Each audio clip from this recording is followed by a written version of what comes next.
Assalamu alaikum wa rahmatullahi wa barakatuh. Mtu mwingine ambaye asiyependwa na Allah jalla jalaluhu ni yule mwenye kibri, na kibri ni kudharau watu na kukataa haki ya kujua ya kwamba hii ni haki inaikataa. Hiyo ndiyo maana ya kibri.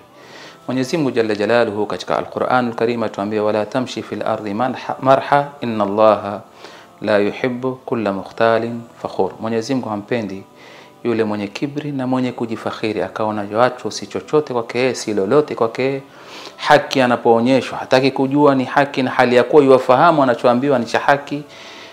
Hiyo ndio alama ya mtu mwenye kibri. Kwa hivyo ukiwa na alama kama hizi, ni ufahamu ya kwamba Allah jalla jalaluhu hakupendi. Mwenyewe ashatuambia inna Allaha la yuhibbu kulla mukhtalin fakhur. As'adallahu awqatakum wa ila liqa, shukran jazilan. Wassalamu alaykum wal afwa minkum.